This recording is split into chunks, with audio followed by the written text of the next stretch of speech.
If you think Katy, Texas is just one neighborhood on the map, that assumption could cost you thousands of dollars because depending on which side of the street your house sits on, you could be zoned to a completely different school district than the house next door. I'm Miguel with Texas Home Sold Group, and I live and work right here in Fort Bend County. Today, I'm giving you the 5 things you need to know before you move to Katy, Texas. And number 1 is the mistake I see out-of-state buyers make more than anything else.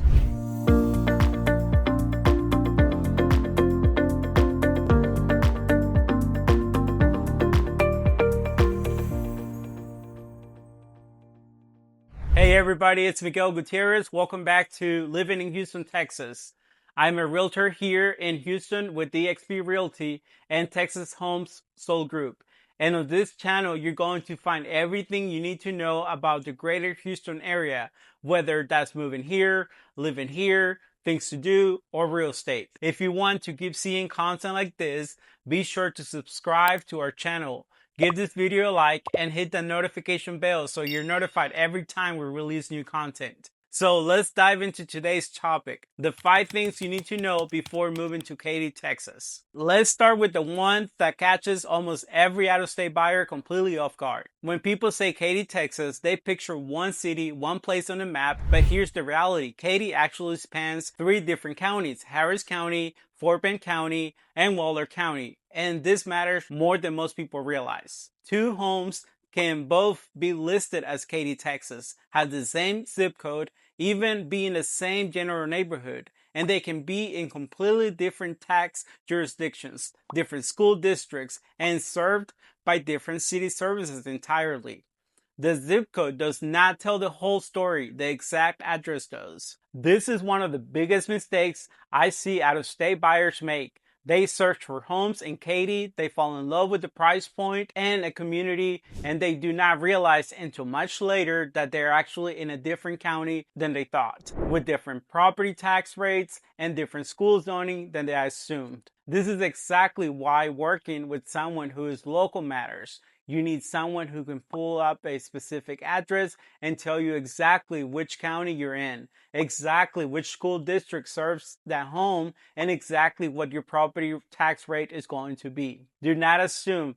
Verify every single time. Now let's talk about schools, because this one is directly connected to what I just covered, and it is the thing families get wrong more than anything else. Katy ISD is one of the most well-known and highly regarded school districts in the entire state of Texas. And when families hear they're moving to Katy, a lot of them automatically assume they're going to be in Katy ISD, but that is not always the case. Both Katy ISD and Fort Bend ISD serve parts of what people casually refer to as Katy, and these 2 districts are not interchangeable. They have different boundaries, different ratings, different feeder patterns from elementary all the way to high school. Here's a scenario I have seen play out in real life. A family falls in love with the neighborhood, the community looks great, the neighbors have kids, the same age, everything feels right. They write an offer, they close, they move in, and then they find out that their specific street is zoned to a completely different high school than they thought they were buying into. That's a painful conversation to have after the facts. So here's my advice, and I give this to every single client I work with. Always verify the exact school zoning for the specific address before you write an offer. Not the neighborhood, not the zip code, the specific address. Most school districts have a zoning lookup tool on their website. Use it. And if you're not sure, ask your realtor to verify it for you before you move forward. This is one of those details that is very easy to check in advance and very hard to undo after closing. Let's talk about commute times, because I want to give you real numbers here, not just a general idea. Katy sits roughly 30 miles west of downtown Houston, primarily via I-10 outside of peak hours. You're looking at a drive time of around 30 to 40 minutes into downtown. During rush hour, that number can stretch well beyond 40 minutes depending on the date, the time, and what is happening on the road. And here's something I always tell buyers who are trying to plan their commute. Drive time depends heavily on the specific day of the week and the time of departure, not just the distance. A lot of people assume that leaving 30 minutes earlier automatically means getting there faster. That is not always true. An accident or a bottleneck that has not cleared yet can actually make an earlier departure slower than the later one. Google Maps has a feature that lets you enter a scheduled departure time and day of the week to get an estimated drive time for that exactly window. I recommend using it before you commit to a neighborhood based on commute assumptions. Now for the airports. George Bush Intercontinental Airport sits roughly 50 to 80 minutes from Katy depending on where you are coming from. Typically, you could get there by taking Highway 99, which is the Grand Parkway, and Beltway 8, or the Hardy Toll Road.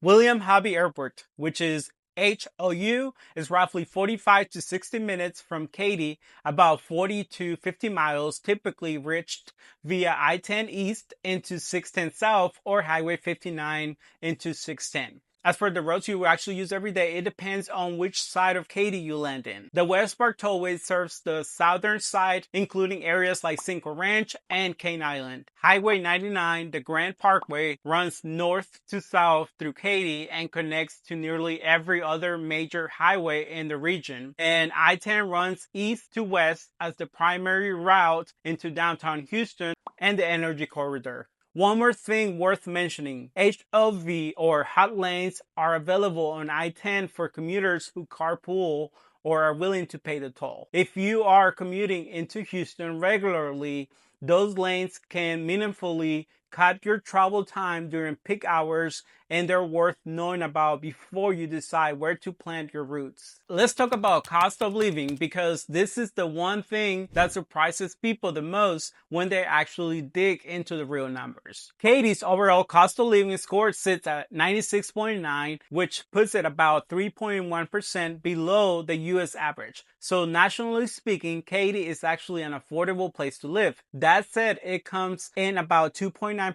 above the Texas state average. So if you are comparing it to other parts of the state, it is not the cheapest option available. Now, let me give you the real numbers that actually help you plan. A family of four needs approximately $83,520 a year. That is about $6,960 per month to live comfortably in Katy. A single person is looking at approximately $60,000 a year, or about $5,000 per month. Here's the important part. The higher cost is not spread evenly across everything.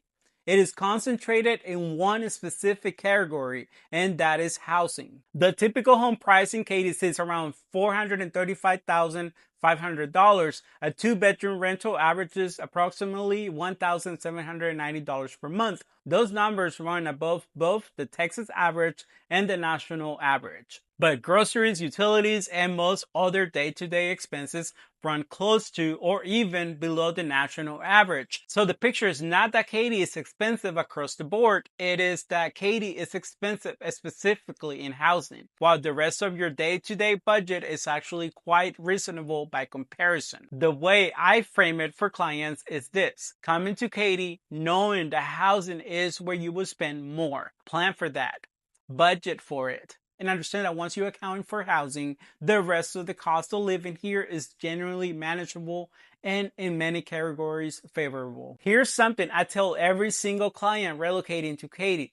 There's no one Katy, depending on which side of town you land in. You're getting a completely different price point and a completely different lifestyle. On the east side, you got established communities like Cinco Ranch, Kellywood, and Grand Lakes. Mature trees, proven resale value, and price points that run anywhere from the 300s all the way up into the millions in the premium sections.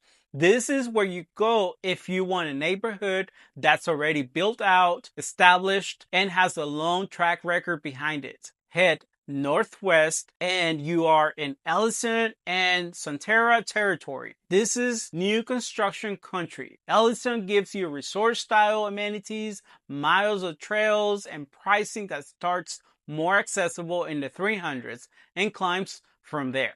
Sunterra's claim to fame is its Crystal Lagoon, a massive Caribbean blue swimming amenity that's become one of the most talked about features in all of Katy. And on the southwest side, you've got communities like Tamarron and Firethorn. This is where a lot of first-time buyers land because you get flexible floor plans and competitive new construction pricing while still getting access to Katy ISD schools without the premium of the more established East Side neighborhoods. So whether you are a first-time buyer looking for the most house for your money, a growing family that wants brand new construction and resort style amenities, or someone who wants an established neighborhood with mature trees and rock solid resale value, there's a side of Katy built for you. That's really the whole story of this city. It's not one neighborhood. It is several different lifestyles, all operating under the same zip codes. So that's 5 things I wish more people knew about before they move to Katy.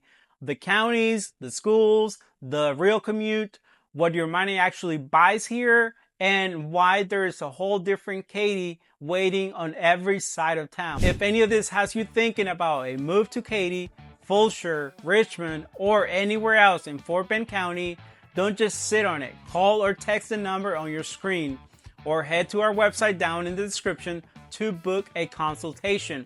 Get a free home valuation or start searching properties right now. That is exactly what Jacob and I do every single day, and we would love to help you on your next move. So reach out. Drop any questions you have in the comments, and I will see you in the next video.